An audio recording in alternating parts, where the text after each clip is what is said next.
Hi guys, welcome back. Welcome to my channel.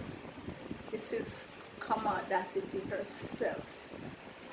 Alright, so what I want to talk about tonight, I actually want to share with you about the lodge. So the lodge was something I was a member of, with some other guys, like-minded individuals. Many years ago, this happened like more than 25 years ago, right guys? So this is flashback, but I really wanted to do a video about the Lord because I think it's very important that this goes on the record because it was a significant thing. As a matter of fact, my book, I Love All My Wives, some of that book chronicles my experience at the lodge. It wasn't a 100% true story, that book, maybe 50% true, but the lodge was chronicled in that book. Right, so what was the lodge? Right, so this was a group of like-minded individuals whom I met round about 1993, that's when I met these guys.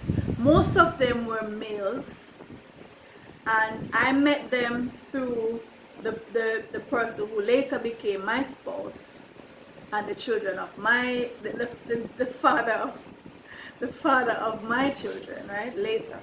But I met him, so this is African, so I met him at a bookshop downtown, Head Start bookshop, and I was at the time, going through beginning my journey of Afrocentricity and seeking knowledge as it related to Africa and black consciousness and all of those kind of things. So that's where I met Africana at the bookshop, and we started talking, and he knew so much. I was so impressed with all that he knew, and just his whole vibes, and how he carried himself and how he delivered in terms of the knowledge and his skills in debating and discussion and everything like that. So I was pretty much taken by him,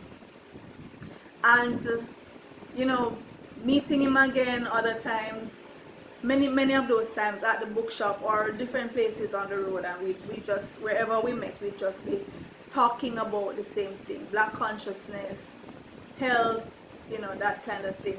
And then at one point he said to me, a group of us, we meet on Sundays, right? We meet in Halfway Tree and we talk about these same things. So he pretty much was inviting me to come and check it out and see what these other guys were saying and join the discussion, right? So I said, okay. So one Sunday, they met on Sundays, and this is in Nelson Mandela Park in Halfway Tree. So I went there one Sunday, and I was just totally sold on the whole vibes. These guys, like I said, mainly men. At the time, they were mostly in their 30s, mid-30s, mid to late 30s, most of these guys at that time. And I was like 18, 19, right? I was like 18, 19, thereabouts.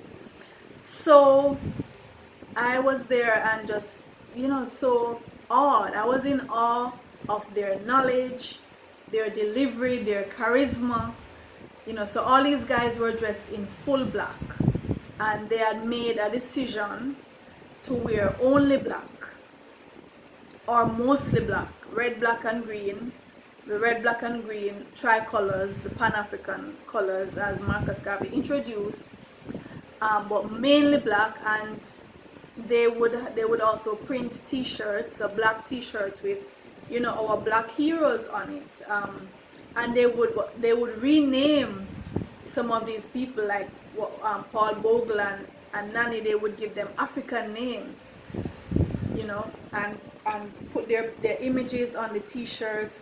They would also wear the ankh, you know, the symbol of life, and other African symbols and amulets and so on. And I was so impressed by this. So I, of course, started wearing a lot of black clothes as well, and wearing my ankh and wearing my t-shirts with these black conscious persons and black revolutionaries, Malcolm X, Marcus Garvey, Toussaint Louverture, Dessalines, all these people, Dr. Ben.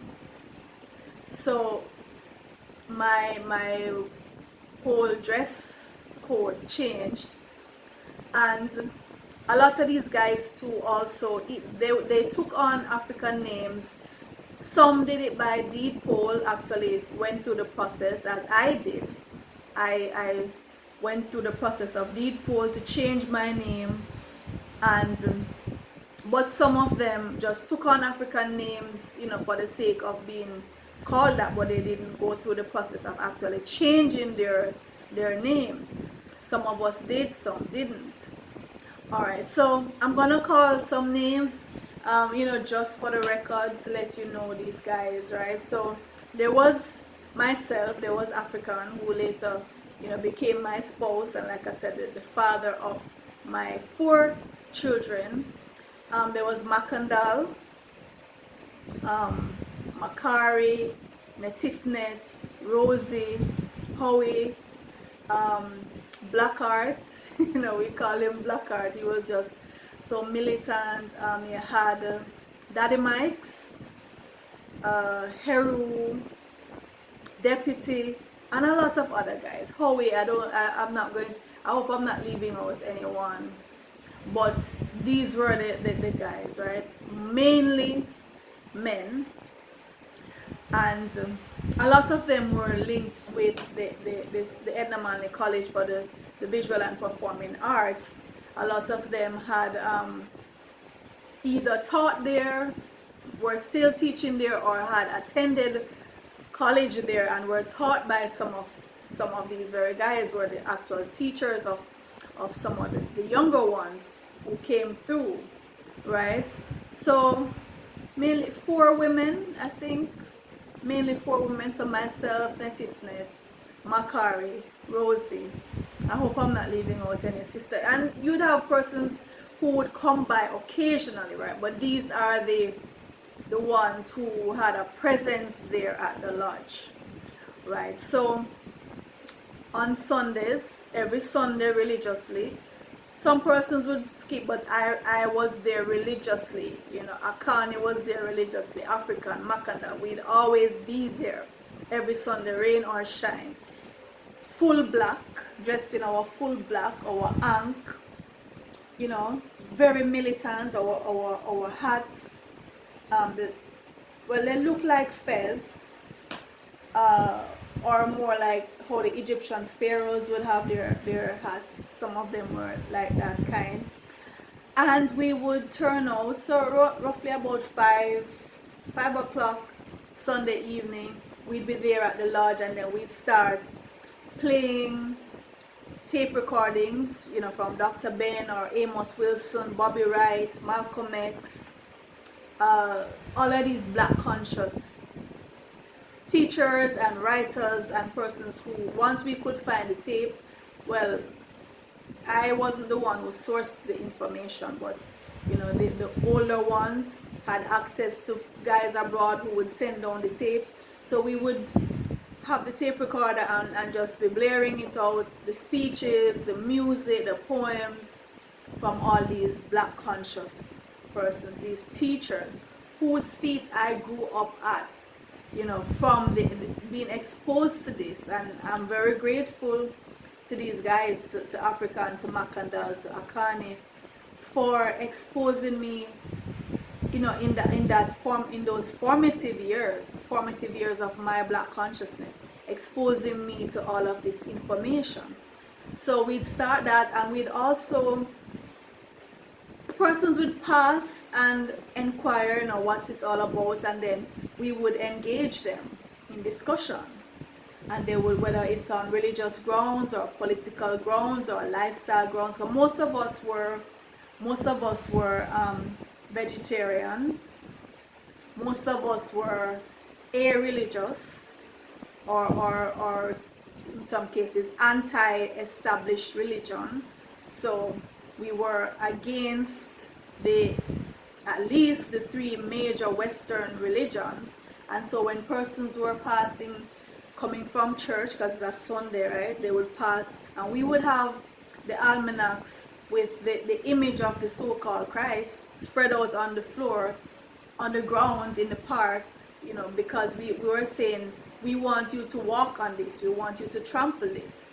These are the people coming from church. We're saying, you must step on this. And then it would start the discussion or debate, and we would explain, this is not, even if this man existed we're talking about, he could not even look like this, right? This is just a painting of some European.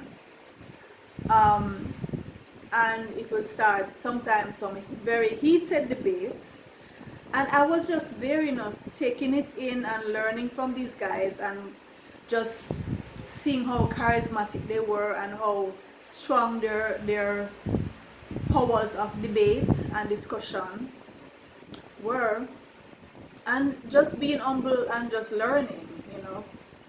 And as well, I would join in the debate when I could. But, for the most part though, I was just a quiet, just laid back. I was militant in my consciousness, right? I've always been militant. But in terms of the debate, I'm not really a debater, especially not verbally. Check me on paper, I'll debate you from here to heaven, but not much of a talker, right? So I was there listening and learning.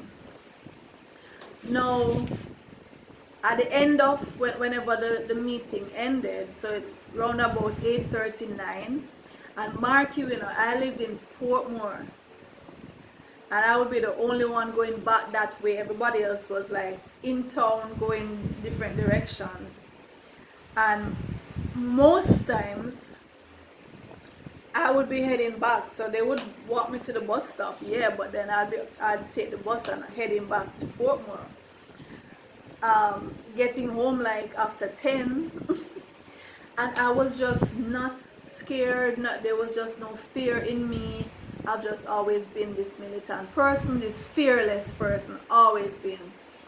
And so at about 9, thereabouts, it would end, and then, you know, we'd stand and hold up our fists and say certain pledges and so on. It was just such a powerful experience. Like, I would always look at Akani, for example.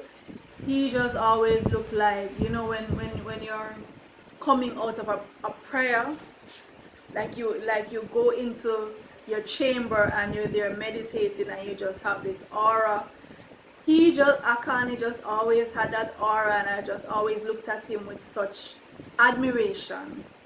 You know, and if he was doing something, like if he was designing the screens for the t-shirt, it would just be so meticulous, so well done. I always admired that about him. And so we would end, and then everybody would go their way. They would see to it that I got on the bus, and then I would find my way home. Right, so that was the lodge in essence, and really I think the main contribution was getting the information out there and exposing others, because that lodge was, so for some of us, it was the very first time that we were being exposed to men like Dr. Ben. Well, you'd know about Garvey, you'd hear about Paul Bogle and Sam Sharp and Nanny, but in terms of like Dr. Ben, Malcolm, in depth about Malcolm X, Dessalines, Bobby Wright, Dr. Amos Wilson, Chancellor Williams, you know, all these guys, these stalwarts in terms of Black history, teachers.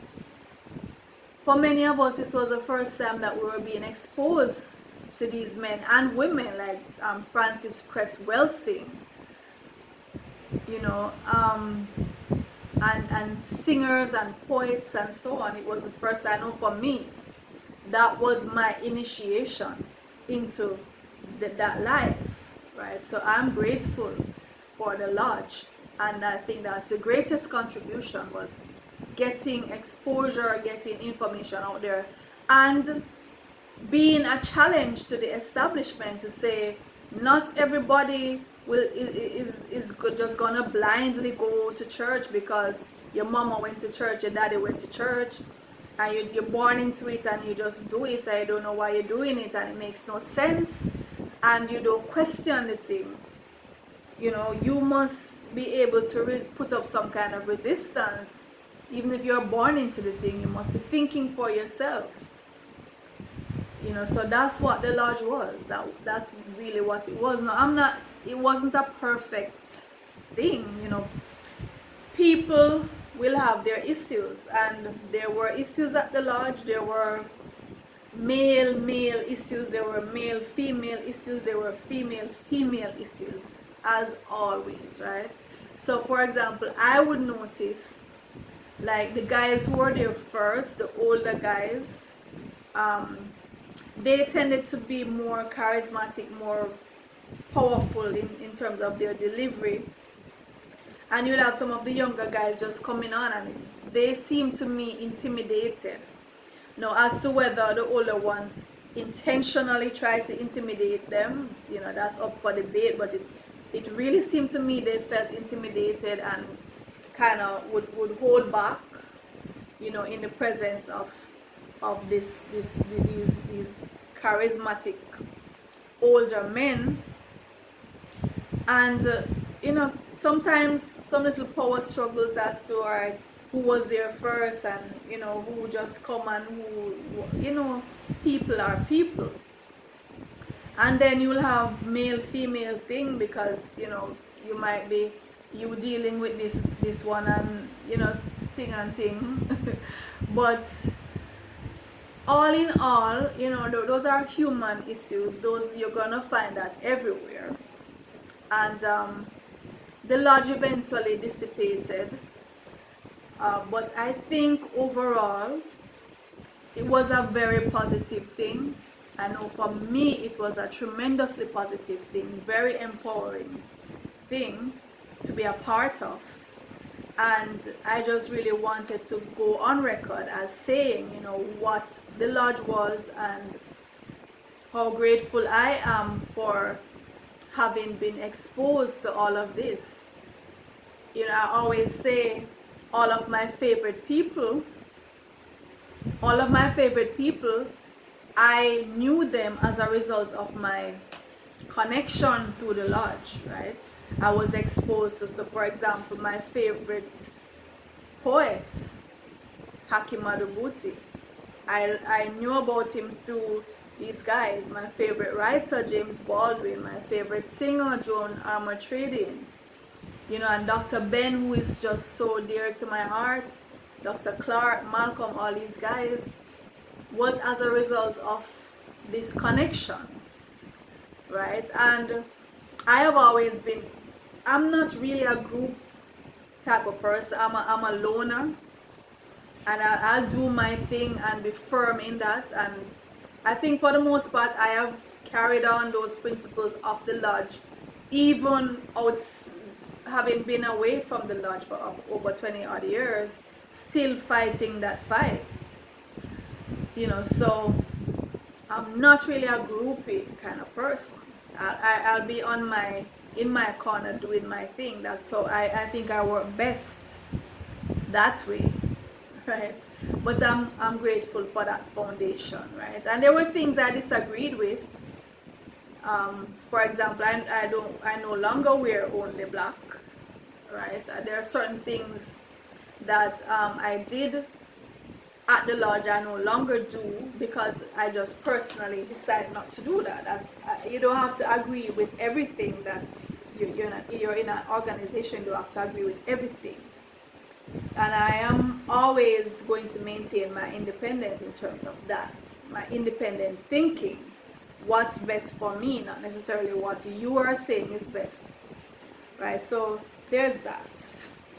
Right, so yeah, I just wanted to shout out, you know, those guys, and to thank them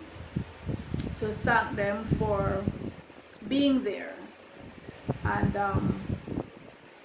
for exposing me to all of this knowledge. So let me say again, Makandal, Akani, African, Makari, Netifnet, Rosie, Blackheart, Heru, Daddy Mikes, all of you guys, and names that I don't remember right now. But big up to all of you, and we did a great thing, and we should be proud of it.